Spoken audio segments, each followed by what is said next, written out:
क्या आप दूसरों की कामयाबी देखकर परेशान हो जाते हैं? क्या किसी की खुशी, किसी की तरक्की या किसी की तारीफ आपके दिल में चुभन पैदा करती है?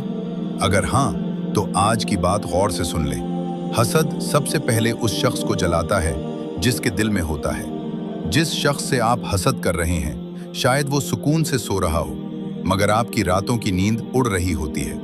वो अपनी जिंदगी में आगे बढ़ रहा होता है और आप उसके बारे में सोच सोच कर खुद को नुकसान पहुंचा रहे होते हैं। जरा सोचें, अगर अल्लाह ने किसी को कोई नेमत दी है, तो आप कौन होते हैं उस फैसले पर नाराज होने वाले?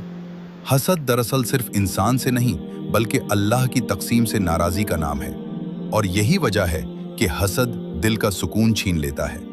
हासिद शख्स कभी खुश नहीं रह सकता, क्योंकि उसकी नजरें अपनी नेमतों पर नहीं, बल्कि दूसरों की नेमतों पर होती हैं।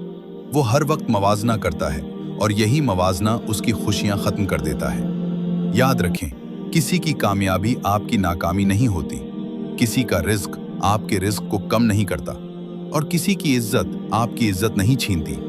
अल्लाह के खजाने इतने वसी हैं कि वो सबको दे सकता है। इसलिए अगर किसी को कामयाब देखो तो हसद न करो, बल्कि दिल से दुआ करो, या अल्लाह इसे मजीद अता फरमा और मुझे भी अपने फजल से नवाज दे। क्योंकि जो शख्स दूसरों के लिए खैर चाहता है, अल्लाह उसके लिए भी खैर के दरवाजे खोल देता है।